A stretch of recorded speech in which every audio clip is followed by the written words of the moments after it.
मंडळी नमस्कार। भेंडवळच्या भविष्यवाणीत पावसाळ्यातल्या पहिला महिना वगळला तर अन्य 3 महिन्यात दमदार पाऊस पडेल, जलप्रलय होईल आणि जीवितहानी होईल।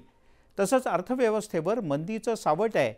एवढंच नाही तर परकीय घुसखोरीची डोकेदुखी आहे, यासह अन्य काही भाकीतं वर्तवण्यात आली आहेत।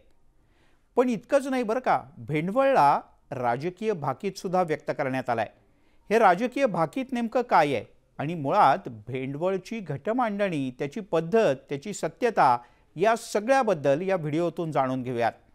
मंडळी नमस्कार, मी मिलिंद भागवत। 2 पद्धतीत ही भेंडवळची घटमांडणी केली जाते।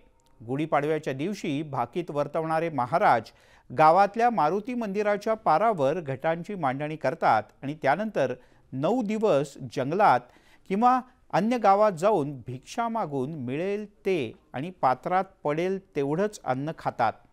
ही भविष्यवाणी करण्याच्या आधीची उपासना पद्धती। या काळात ते कोणाशीही बोलत नाहीत। भेंडवळची ही भाकीतं व्यक्त करण्याची परंपरा आजची नाही बरं का, 300 वर्ष जुनी आहे। पुरातन नीलवती विद्येचे जाणकार असलेले चंद्रभान महाराज यांनी ही परंपरा साधारण 300-325 वर्षांपूर्वी सुरू केली। परंपरागत ज्ञान, निसर्गाशी जुळलेली नाळ आणि अनुभव या जोरावर हे भाकीत मांडलं जातं। यावेळेला जे भेंडवळचं भाकीत मांडण्यात आलंय त्यात एक महत्त्वाची गोष्ट सांगण्यात आली आहे आणि ती म्हणजे राजा स्थिर राहील। म्हणजेच देशातील राजकीय सत्ता स्थिर असेल आणि सध्याची सत्ता कायम असेल। याचा अर्थ देशात भाजपची सत्ता पुन्हा येईल आणि मोदी पुन्हा एकदा पंतप्रधान होतील। अर्थात हे झालं राजकीय।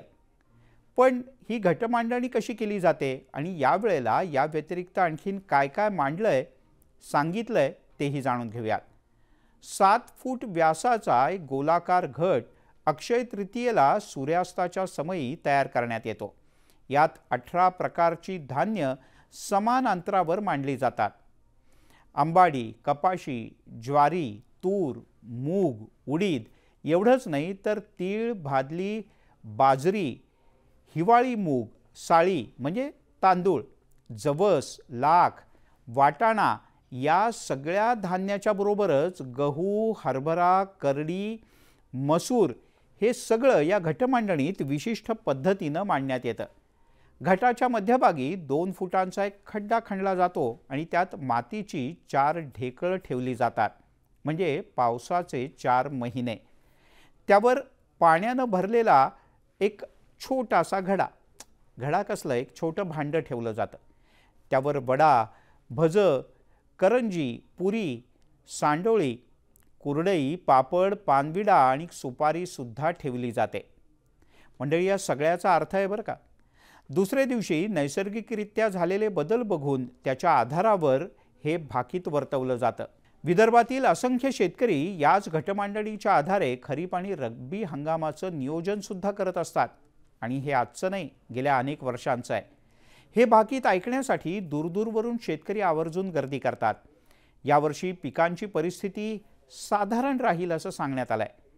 भेंडवळच्या भाकीतानुसार यावर्षी जूनमध्ये कमी पाऊस असेल, जुलैमध्ये सर्वसाधारण असेल, तर ऑगस्टमध्ये चांगला आणि सप्टेंबरमध्ये भरपूर पाऊस होईल।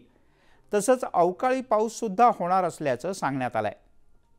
अर्थात सगळे जण या भेंडवळच्या भविष्यवाणीवर विश्वास ठेवतात असं नाही, तर अंधश्रद्धा निर्मूलन समितीसारख्या काही जणांचं म्हणणं आहे की या भेंडवळच्या घटमांडणीत आणि इथून वर्तवल्या जाणाऱ्या भविष्याला कोणत्याही प्रकारचा शास्त्रीय आधार नाही। पण ही 300 वर्षांची परंपरा आणि त्या पाठीमागचा अभ्यास आपल्याला काही गोष्टींची दिशा मात्र निश्चित सांगून जातो, यात शंकाच नाही। तुम्हाला काय वाटतं याबद्दल? तुमची मतं ऐकून घ्यायला, समजून घ्यायला आम्हाला नक्कीच आवडतील। आणि हां, तुमच्या प्रतिक्रियांच्या सोबतच आमच्या यूट्यूब चॅनलला, फेसबुकला आणि ट्विटरला सबस्क्राईब करायला विसरू नका। धन्यवाद।